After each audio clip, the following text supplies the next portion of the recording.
ॐ विश्वस्मै नमः। ॐ विष्णवे नमः। ॐ वषट्काराय नमः। ॐ भूतभव्यभवत्प्रभवे नमः। ॐ भूतकृते नमः। ॐ भूतभृते नमः। ॐ भावाय नमः। ॐ भूतात्मने नमः। ॐ भूतभावनाय नमः। ॐ भूतात्मने नमः। ॐ परमात्मने नमः। ॐ मुक्तानां परमगतये नमः। ॐ अव्ययाय नमः। ॐ पुरुषाय नमः। ॐ साक्षिणे नमः। ॐ क्षेत्रज्ञाय नमः। ॐ अक्षराय नमः। ॐ योगाय नमः। ॐ योगविदान्नेत्रे नमः। ॐ प्रधानपुरुषेश्वराय नमः। ॐ नरसिंहवपुषे नमः। ॐ श्रीमते नमः। ॐ केशवाय नमः। ॐ पुरुषोत्तमाय नमः। ॐ सर्वस्मै नमः। ॐ शर्वाय नमः। ॐ शिवाय नमः। ॐ स्थाणवे नमः। ॐ भूतादये नमः। ॐ निधये अव्ययाय नमः। ॐ संभवाय नमः। ॐ भावनाय नमः। ॐ भर्त्रे नमः। ॐ प्रभवाय नमः। ॐ प्रभवे नमः। ॐ ईश्वराय नमः। ॐ स्वयंभुवे नमः। ॐ शम्भवे नमः। ॐ आदित्याय नमः। ॐ पुष्कराक्षाय नमः। ॐ महास्वनाय नमः। ॐ अनादिनिधनाय नमः। ॐ धात्रे नमः। ॐ विधात्रे नमः। ॐ धातुरुत्तमाय नमः। ॐ अप्रमेयाय नमः। ॐ ऋषिकेशाय नमः। ॐ पद्मनाभाय नमः। ॐ अमरप्रभवे नमः। ॐ विश्वकर्मणे नमः। ॐ मनवे नमः। ॐ त्वष्ट्रे नमः। ॐ स्थविष्ठाय नमः। ॐ स्थविराय ध्रुवाय नमः। ॐ अग्रैहाय नमः। ॐ शाश्वताय नमः। ॐ कृष्णाय नमः। ॐ लोहिताक्षाय नमः। ॐ प्रतर्दनाय नमः। ॐ प्रभुताय नमः। ॐ त्रिककुब्धाम्ने नमः। ॐ पवित्राय नमः। ॐ मङ्गलाय परस्मै नमः। ॐ ईशानाय नमः। ॐ प्राणदाय नमः। ॐ प्राणाय नमः। ॐ ज्येष्ठाय नमः। ॐ श्रेष्ठाय नमः। ॐ प्रजापतये नमः। ॐ हिरण्यगर्भाय नमः। ॐ भूगर्भाय नमः। ॐ माधवाय नमः। ॐ मधुसूदनाय नमः। ॐ ईश्वराय नमः। ॐ विक्रमिणे नमः। ॐ धन्विने नमः। ॐ मेधाविने नमः। ॐ विक्रमाय नमः। ॐ क्रमाय नमः। ॐ अनुत्तमाय नमः। ॐ दुराधर्षाय नमः। ॐ कृतज्ञाय नमः। ॐ कृतये नमः। ॐ आत्मवते नमः। ॐ सुरेशाय नमः। ॐ शरणाय नमः। ॐ शर्मणे नमः। ॐ विश्वरेतसे नमः। ॐ प्रजाभवाय नमः। ॐ अनहे नमः। ॐ संवत्सराय नमः। ॐ व्यालाय नमः। ॐ प्रत्ययाय नमः। ॐ सर्वदर्शनाय नमः। ॐ अजाय नमः। ॐ सर्वेश्वराय नमः। ॐ सिद्धाय नमः। ॐ सिद्धये नमः। ॐ सर्वादये नमः। ॐ अच्युताय नमः। ॐ वृषाकपये नमः। ॐ अमेयात्मने नमः। ॐ सर्वयोगविनःश्रुताय नमः। ॐ वसवे नमः। ॐ वसुमनसे नमः। ॐ सत्याय नमः। ॐ समात्मने नमः। ॐ संमिताय नमः। ॐ समाय नमः। ॐ अमोघाय नमः। ॐ पुण्डरीकाक्षाय नमः। ॐ वृषकर्मणे नमः। ॐ वृषाकृतये नमः। ॐ रुद्राय नमः। ॐ बहुशिरसे नमः। ॐ बभ्रवे नमः। ॐ विश्वयोनये नमः ॐ शुचिश्रवसे नमः ॐ अमृताय नमः ॐ शाश्वतस्थाणवे नमः ॐ वरारोहाय नमः ॐ महातपसे नमः ॐ सर्वगाय नमः ॐ सर्वविद्भानवे नमः ॐ विश्वक्सेनाय नमः ॐ जनार्दनाय नमः ॐ वेदाय नमः ॐ वेदविदे नमः ॐ अव्यङ्गाय नमः ॐ वेदाङ्गाय नमः ॐ वेदविदे नमः ॐ कवये नमः ॐ लोकाध्यक्षाय नमः ॐ सुराध्यक्षाय नमः ॐ धर्माध्यक्षाय नमः ॐ कृताकृताय नमः ॐ चतुरात्मने नमः ॐ चतुर्व्यूहाय नमः ॐ चतुर्द्रष्ट्राय नमः ॐ चतुर्भुजाय नमः ॐ भ्राजिष्णवे नमः ॐ भोजनाय नमः ॐ भोक्त्रे नमः ॐ सहिष्णवे नमः ॐ जगदादिजाय नमः ॐ अनघाय नमः ॐ विजयाय नमः ॐ जेत्रे नमः ॐ विश्वयोनये नमः ॐ पुनर्वसवे नमः ॐ उपेन्द्राय नमः ॐ वामनाय नमः ॐ प्रांशवे नमः ॐ अमोघाय नमः ॐ शुचये नमः ॐ ऊर्जिताय नमः ॐ अतीन्द्राय नमः ॐ संग्रहाय नमः ॐ सर्गाय नमः ॐ धूतात्मने नमः ॐ नियमाय नमः ॐ यमाय नमः ॐ वेद्याय नमः ॐ वैद्याय नमः ॐ सदायोगिने नमः ॐ विरघ्ने नमः ॐ माधवाय नमः ॐ मधवे नमः ॐ अतीन्द्रियाय नमः ॐ महामायाय नमः ॐ महोत्साहाय नमः ॐ महाबलाय नमः ॐ महाबुधाय नमः ॐ महावीराय नमः ॐ महाशक्तये नमः ॐ महाद्यूतये नमः ॐ अनिर्देश्यवपुषे नमः ॐ श्रीमते नमः ॐ अमयेत्मने नमः ॐ महाद्रिधृषे नमः ॐ महेश्वासाय नमः ॐ महीभर्त्रे नमः ॐ श्रीनिवासाय नमः ॐ सताङ्गतये नमः ॐ अनिरुद्धाय नमः ॐ सुरानन्दाय नमः ॐ गोविन्दाय नमः ॐ गोविन्दाम्पतये नमः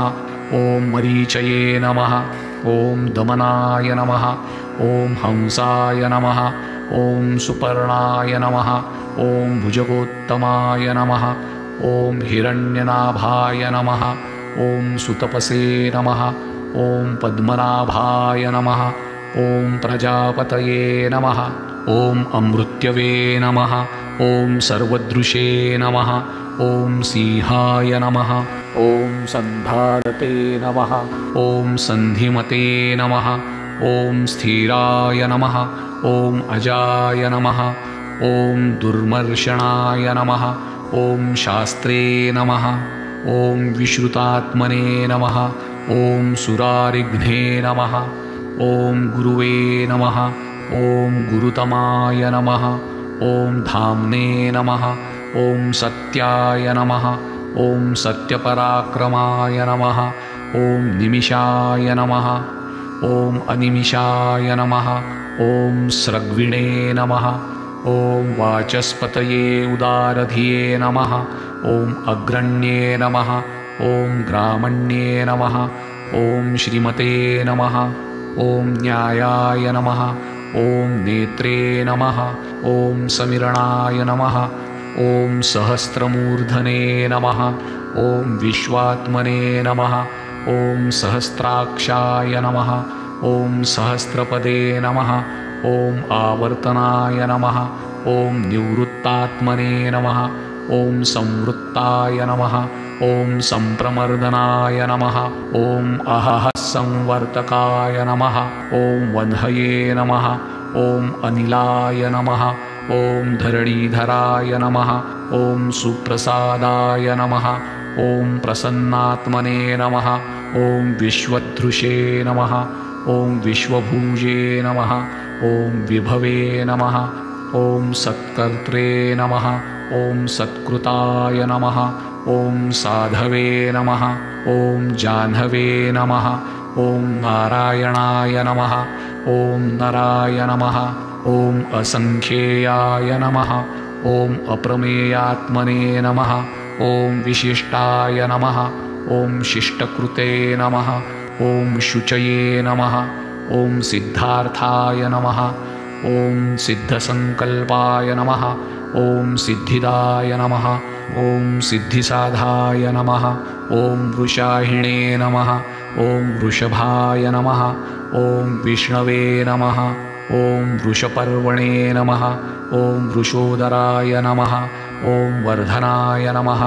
ॐ वर्धमानाय नमः। ॐ विविक्ताय नमः। ॐ श्रुतिसागराय नमः। ॐ सुभुजाय नमः। ॐ दुर्धराय नमः। ॐ वाङ्मिने नमः। ॐ महेन्द्राय नमः। ॐ वसुदाय नमः। ॐ वसवे नमः। ॐ नैकरूपाय नमः। ॐ बृहद्रूपाय नमः। ॐ शिपिविष्टाय नमः। ॐ प्रकाशाय नमः। ॐ ओजस्तेजोद्युतिधराय नमः। ॐ प्रकाशात्मने नमः। ॐ प्रतापनाय नमः। ॐ वृद्धाय नमः। ॐ स्पष्टाक्षराय नमः। ॐ मन्त्राय नमः। ॐ चन्द्रांशवे नमः। ॐ भास्करद्यूते नमः। ॐ अमृतांशुद्भवाय नमः। ॐ भानवे नमः। ॐ शशबिन्दवे नमः। ॐ सुरेश्वराय नमः। ॐ औषधाय नमः। ॐ जगतहेतवे नमः। ॐ सत्यधर्मपराक्रमाय नमः। ॐ भूतभव्यभवन्नाथाय नमः। ॐ पवनाय नमः। ॐ पावनाय नमः। ॐ अनलाय नमः। ॐ कामघ्ने नमः। ॐ कामकृते नमः। ॐ कान्ताय नमः। ॐ कामाय नमः। ॐ कामप्रदाय नमः। ॐ प्रभवे नमः। ॐ युगादिकृते नमः। ॐ युगावर्ताय नमः। ॐ नैकमायाय नमः। ॐ महाशनाय नमः। ॐ अदृश्याय नमः। ॐ व्यक्तरूपाय नमः। ॐ सहस्रजिते नमः। ॐ अनन्तजिते नमः। ॐ इष्टाय नमः। ॐ विशिष्टाय नमः। ॐ शिष्टेष्टाय नमः। ॐ शिखण्डिने नमः। ॐ नहुषाय नमः। ॐ वृषाय नमः। ॐ क्रोधाग्ने नमः। ॐ क्रोधकृत्कर्त्रे नमः। ॐ विश्वबाहवे नमः। ॐ महिधराय नमः। ॐ अच्युताय नमः। ॐ प्रथिताय नमः। ॐ प्राणाय नमः। ॐ प्राणदाय नमः। ॐ वासवाञ्जाय नमः। ॐ अपांनिधये नमः। ॐ अधिष्ठानाय नमः। ॐ अप्रमत्ताय नमः। ॐ प्रतिष्ठिताय नमः। ॐ स्कन्दाय नमः। ॐ स्कन्दधराय नमः। ॐ धूर्याय नमः।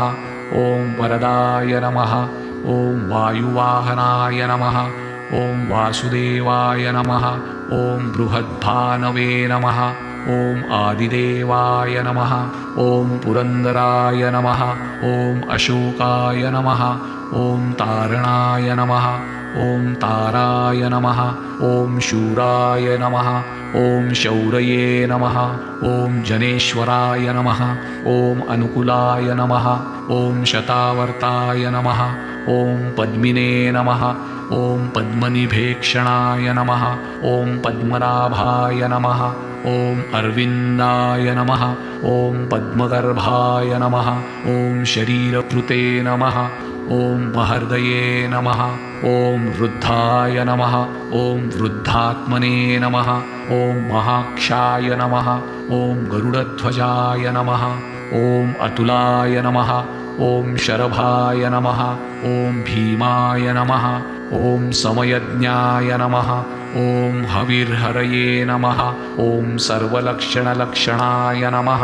ॐ लक्ष्मीवते नमः ॐ समितिञ्जयाय नमः ॐ विक्षराय नमः ॐ रोहिताय नमः ॐ मार्गाय नमः ॐ हेतवे नमः ॐ दामोदराय नमः ॐ सहाय नमः ॐ महिधराय नमः ॐ महाभागाय नमः ॐ वेगवते नमः ॐ अमिताशनाय नमः ॐ उद्भवाय नमः ॐ क्षोभनाय नमः ॐ देवाय नमः ॐ श्रीगर्भाय नमः ॐ परमेश्वराय नमः ॐ करणाय नमः ॐ कारणाय नमः ॐ कर्त्रे नमः ॐ विकर्त्रे नमः ॐ गहनाय नमः ॐ गुहाय नमः ॐ व्यवसायाय नमः ॐ व्यवस्थानाय नमः ॐ संस्थानाय नमः ॐ स्थानदाय नमः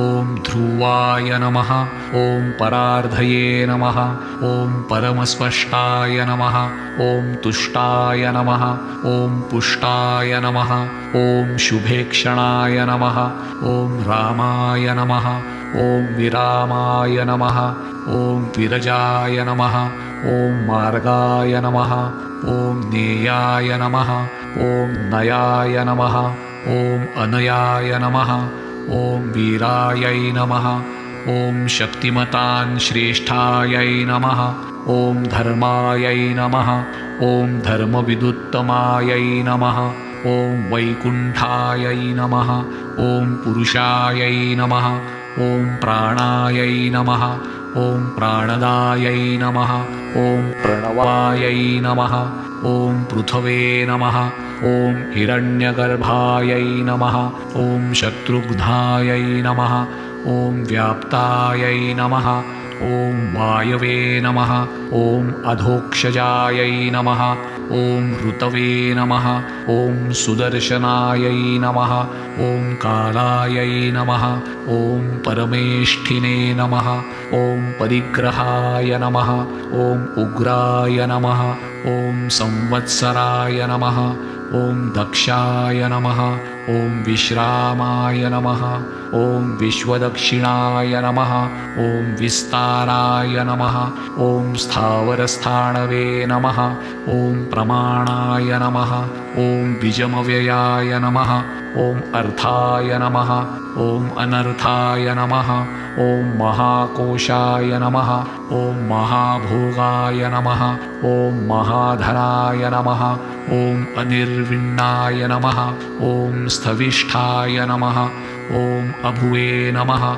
ॐ धर्मयूपाय नमः ॐ महामखाय नमः ॐ नक्षत्रनेमये नमः ॐ नक्षत्रिणे नमः ॐ क्षमाय नमः ॐ क्षामाय नमः ॐ समिहनाय नमः ॐ यज्ञाय नमः ॐ इज्याय नमः ॐ महेज्याय नमः ॐ क्रतवे नमः ॐ सत्राय नमः ॐ सताङ्गतये नमः ॐ सर्वदर्शिने नमः ॐ विमुक्तात्मने नमः ॐ सर्वज्ञाय नमः ॐ ज्ञानमुत्तमाय नमः ॐ सुव्रताय नमः ॐ सुमुखाय नमः ॐ सूक्ष्माय नमः ॐ सुघोषाय नमः ॐ सुखदाय नमः ॐ सुहृदे नमः ॐ मनोहराय नमः ॐ जितक्रोधाय नमः ॐ वीरबाहवे नमः ॐ विदारणाय नमः ॐ स्वप्नयाय नमः ॐ स्ववशाय नमः ॐ व्यापिने नमः ॐ नैकात्मान नमः ॐ नैककर्मकृते नमः ॐ वत्सराय नमः ॐ वत्सलाय नमः ॐ वत्सिने नमः ॐ रत्नगर्भाय नमः ॐ धनेश्वराय नमः ॐ धर्मगुपे नमः ॐ धर्मकृते नमः ॐ धर्मिणे नमः ॐ सते नमः ॐ असते नमः ॐ क्षराय नमः ॐ अक्षराय नमः ॐ अविज्ञात्रे नमः ॐ सहस्रांशवे नमः ॐ विधात्रे नमः ॐ कृतलक्षणाय नमः ॐ गभस्तिनेमये नमः ॐ सत्वस्थाय नमः ॐ सिंहाय नमः ॐ भूतमहेश्वराय नमः ॐ आदिदेवाय नमः ॐ महादेवाय नमः ॐ देवेशाय नमः ॐ देवद्भृतगुरवे नमः ॐ उत्तराय नमः ॐ गोपतये नमः ॐ गोप्त्रे नमः ॐ ज्ञानगम्याय नमः ॐ पुरातनाय नमः ॐ शरीरभुभृते नमः ॐ भोक्त्रे नमः ॐ कपीन्द्राय नमः ॐ भूरिदक्षिणाय नमः ॐ सोमपाय नमः ॐ अमृतपाय नमः ॐ सोमाय नमः ॐ पुरुजिते नमः ॐ पुरुषोत्तमाय नमः ॐ विनयाय नमः ॐ जयाय नमः ॐ सत्यसन्धाय नमः ॐ दशार्हाय नमः ॐ सात्वतां पतये नमः ॐ जीवाय नमः ॐ विनयितासाक्षिणे नमः ॐ मुकुन्दाय नमः ॐ अमितविक्रमाय नमः ॐ अम्भोनिधये नमः ॐ अनन्तात्मने नमः ॐ महोदधिशायाय नमः ॐ अनन्तकाय नमः ॐ अजाय नमः ॐ महार्हाय नमः ॐ स्वाभाव्याय नमः ॐ जितामित्राय नमः ॐ प्रमोदनाय नमः ॐ आनन्दाय नमः ॐ नन्दनाय नमः ॐ नन्दाय नमः ॐ सत्यधर्मणे नमः ॐ त्रिविक्रमाय नमः ॐ महर्षये कपिलाचार्याय नमः ॐ कृतज्ञाय नमः ॐ मेदिनीपतये नमः ॐ त्रिपदाय नमः ॐ त्रिदशाध्यक्षाय नमः ॐ महाशृङ्गाय नमः ॐ कृतान्तकृते नमः ॐ महावराहाय नमः ॐ गोविन्दाय नमः ॐ सुषेणाय नमः ॐ कनकाङ्गदिने नमः ॐ गुह्याय नमः ॐ गभीराय नमः ॐ गहनाय नमः ॐ गुप्ताय नमः ॐ चक्रगदाधराय नमः ॐ वेधसे नमः ॐ स्वाङ्गाय नमः ॐ अजिताय नमः ॐ कृष्णाय नमः ॐ दृढाय नमः ॐ सङ्कर्षणाच्युताय नमः ॐ वरुणाय नमः ॐ वारुणाय नमः ॐ वृक्षाय नमः ॐ पुष्कराक्षाय नमः ॐ महामनसे नमः ॐ भगवते नमः ॐ भग्नघ्ने नमः ॐ आनन्दिने नमः ॐ वनमालिने नमः ॐ हलायुधाय नमः ॐ आदित्याय नमः ॐ ज्योतिरादित्याय नमः ॐ सहिष्णुवे नमः ॐ गतिसत्तमाय नमः ॐ सुधन्वने नमः ॐ खण्डपराशवे नमः ॐ दारुणाय नमः ॐ द्रविणप्रदाय नमः ॐ दिवस्पृशे नमः ॐ सर्वदृगव्यासाय नमः ॐ वाचस्पतये अयोनिजाय नमः ॐ त्रिसाम्ने नमः ॐ सामगाय नमः ॐ साम्ने नमः ॐ निर्वाणाय नमः ॐ भेषजाय नमः ॐ भिषजे नमः ॐ संन्यासकृते नमः ॐ शमाय नमः ॐ शान्ताय नमः ॐ निष्ठायै नमः ॐ शान्त्यै नमः ॐ परायण्याय नमः ॐ शुभाङ्गाय नमः ॐ शान्तिदाय नमः ॐ स्त्रष्ट्रे नमः ॐ कुमुदाय नमः ॐ कुवलेशाय नमः ॐ गोहिताय नमः ॐ गोपतये नमः ॐ गोप्त्रे नमः ॐ वृषभाक्षाय नमः ॐ वृषप्रियाय नमः ॐ अनिवर्तिने नमः ॐ निवृत्तात्मने नमः ॐ संक्षेप्त्रे नमः ॐ क्षेपकृते नमः ॐ शिवाय नमः ॐ श्रीवत्सवक्षे नमः ॐ श्रीवासाय नमः ॐ श्रीपतये नमः ॐ श्रीमतांवराय नमः ॐ श्रीदाय नमः ॐ श्रीशाय नमः ॐ श्रीनिवासाय नमः ॐ श्रीनिधये नमः ॐ श्रीविभावनाय नमः ॐ श्रीधराय नमः ॐ श्रीकराय नमः ॐ श्रेयसे नमः ॐ श्रीमते नमः ॐ लोकत्रयाश्राय नमः ॐ स्वक्षाय नमः ॐ स्वङ्गाय नमः ॐ शतानन्दाय नमः ॐ नन्द्ये नमः ॐ ज्योतिर्गणेश्वराय नमः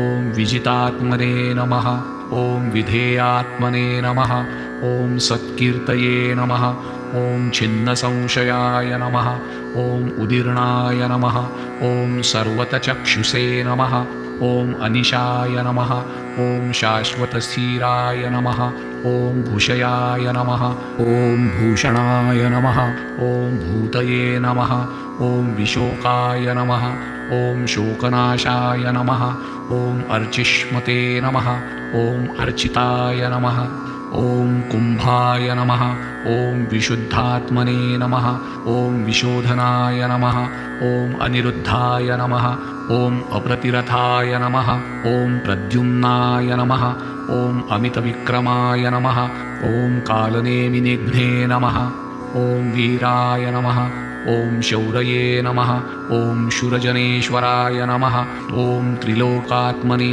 नमः ॐ त्रिलोकेशाय नमः ॐ केशवाय नमः ॐ केशिघ्ने नमः ॐ हरये नमः ॐ कामदेवाय नमः ॐ कामपालाय नमः ॐ कामिने नमः ॐ कान्ताय नमः ॐ कृतागमाय नमः ॐ अनिर्देश्यवपुषे नमः ॐ विष्णवे नमः ॐ वीराय नमः ॐ अनन्ताय नमः ॐ धनञ्जयाय नमः ॐ ब्राह्मण्याय नमः ॐ ब्रह्मकृते नमः ॐ ब्रह्मणे नमः ॐ ब्राह्मणे नमः ॐ ब्रह्मविवर्धनाय नमः ॐ ब्रह्मविदे नमः ॐ ब्राह्मणाय नमः ॐ ब्रह्मिणे नमः ॐ ब्रह्मज्ञाय नमः ॐ ब्राह्मणप्रियाय नमः ॐ महाक्रमाय नमः ॐ महाकर्मणे नमः ॐ महातेजसे नमः ॐ महोरगाय नमः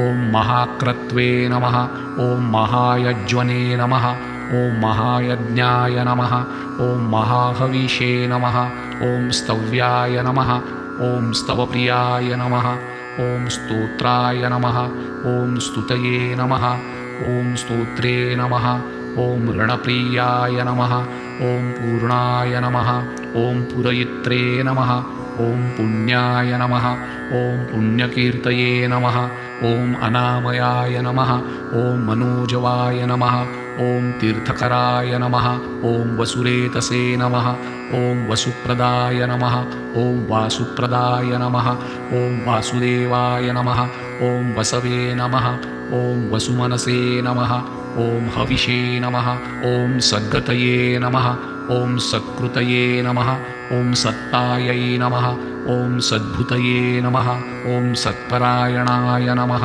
ॐ शूरसेनाय नमः ॐ यदुश्रेष्ठाय नमः ॐ सन्निवासाय नमः ॐ सुयामुनाय नमः ॐ भूतावासाय नमः ॐ वासुदेवाय नमः ॐ सर्वासुनिलयाय नमः ॐ अनलाय नमः ॐ दर्पघ्ने नमः ॐ दर्पदाय नमः ॐ दृप्ताय नमः ॐ दुर्धराय नमः ॐ अपराजिताय नमः ॐ विश्वमूर्तये नमः ॐ महामूर्तये नमः ॐ दीप्तमूर्तये नमः ॐ अमूर्तिमते नमः ॐ अनेकमूर्तये नमः ॐ अव्यक्ताय नमः ॐ शतमूर्तये नमः ॐ शताननाय नमः ॐ अकैस्मै नमः ॐ नैकस्मै नमः ॐ सवाय नमः ॐ काय नमः ॐ कस्मै नमः ॐ यस्मै नमः ॐ तस्मै नमः ॐ पदमनुत्तमाय नमः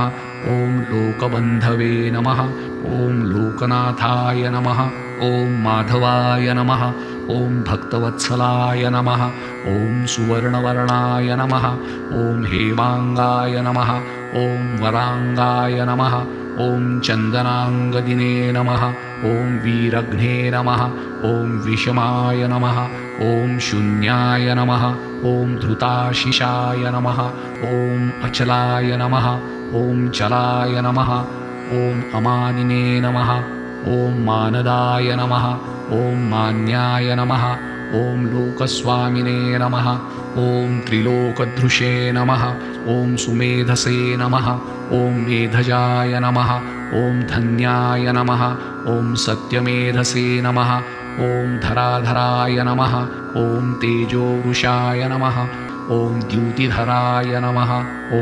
सर्वशस्त्रभृतांवराय नमः ॐ प्रग्रहाय नमः ॐ निग्रहाय नमः ॐ व्यग्राय नमः ॐ नैकशृङ्गाय नमः ॐ गदाग्रजाय नमः ॐ चतुर्मूर्तये नमः ॐ चतुर्बाहवे नमः ॐ चतुर्व्यूहाय नमः ॐ चतुर्गतये नमः ॐ चतुरात्मने नमः ॐ चतुर्भावाय नमः ॐ चतुर्वेदविदे नमः ॐ एकपदे नमः ॐ समावर्ताय नमः ॐ अनिवृत्तात्मने नमः ॐ दुर्जयाय नमः ॐ दुरतिक्रमाय नमः ॐ दुर्लभाय नमः ॐ दुर्गमाय नमः ॐ दुर्गाय नमः ॐ दूरावासाय नमः ॐ दुरारिघ्ने नमः ॐ शुभाङ्गाय नमः ॐ लोकसारङ्गाय नमः ॐ सुतन्तवे नमः ॐ तन्तुवर्धनाय नमः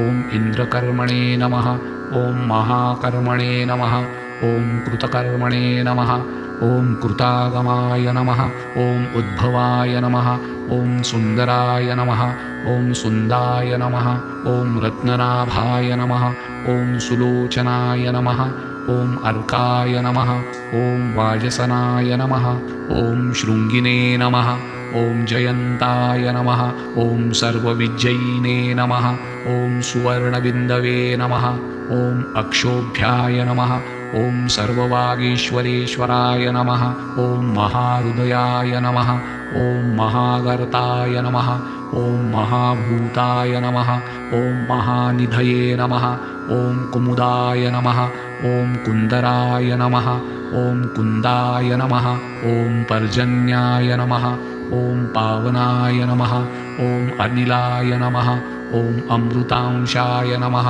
ॐ अमृतवपुषे नमः ॐ सर्वज्ञाय नमः ॐ सर्वतोमुखाय नमः ॐ सुलभाय नमः ॐ सुव्रताय नमः ॐ सिद्धाय नमः ॐ शत्रुजीते नमः ॐ शत्रुतापनाय नमः ॐ न्यग्रोधाय नमः ॐ उदुम्बराय नमः ॐ अश्वत्थ्याय नमः ॐ चाणुरान्ध्रनिषूदनाय नमः ॐ सहस्रार्चिषे नमः ॐ सप्तजीभाय नमः ॐ सप्तैधसे नमः ॐ सप्तवाहनाय नमः ॐ अमृतये नमः ॐ अनघाय नमः ॐ अचिन्त्याय नमः ॐ भयकृते नमः ॐ भयनाशनाय नमः ॐ अणवे नमः ॐ बृहते नमः ॐ कृशाय नमः ॐ स्थूलाय नमः ॐ गुणभृते नमः ॐ निर्गुणाय नमः ॐ महते नमः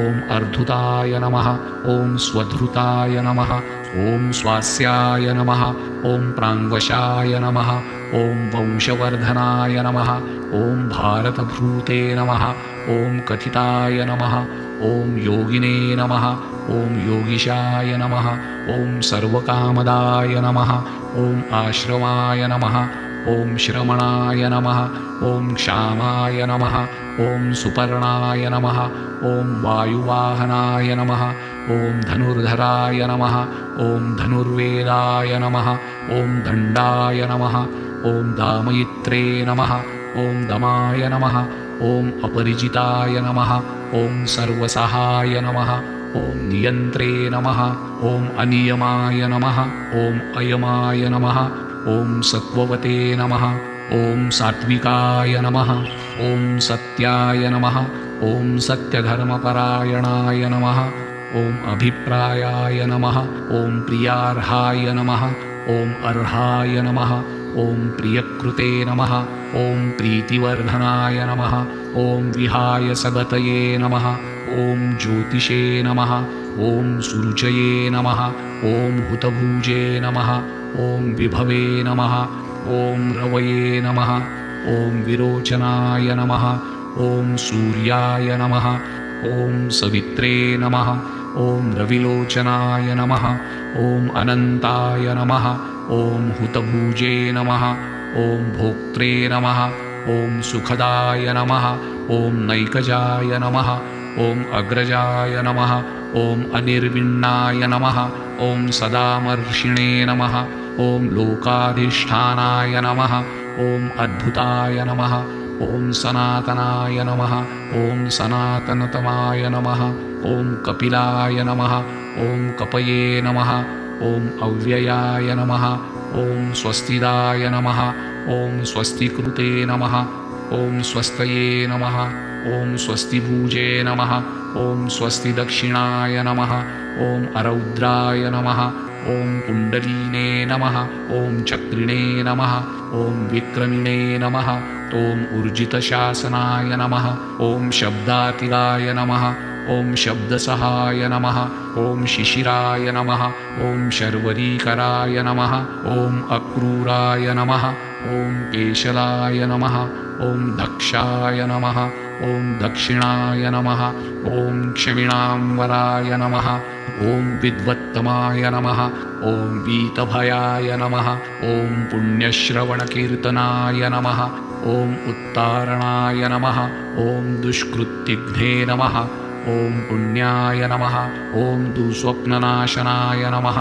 ॐ विरघ्ने नमः ॐ रक्षणाय नमः ॐ सदभ्यो नमः ॐ जीवनाय नमः ॐ पर्यवस्थिताय नमः ॐ अनन्तरूपाय नमः ॐ अनन्तश्रिये नमः ॐ जितमन्यवे नमः ॐ भयापहाय नमः ॐ चतुश्राय नमः ॐ गभीरात्मने नमः ॐ विदिशाय नमः ॐ व्यादिशाय नमः ॐ दिशाय नमः ॐ अनादये नमः ॐ भुवो भुवे नमः ॐ लक्ष्मै नमः ॐ सुवीराय नमः ॐ रुचिराङ्गदाय नमः ॐ जननाय नमः ॐ जनजन्मादये नमः ॐ भीमाय नमः ॐ भीमपराक्रमाय नमः ॐ आधारनीलयाय नमः ॐ धात्रे नमः ॐ पुष्पहासाय नमः ॐ प्रजाकराय नमः ॐ ऊर्ध्वगाय नमः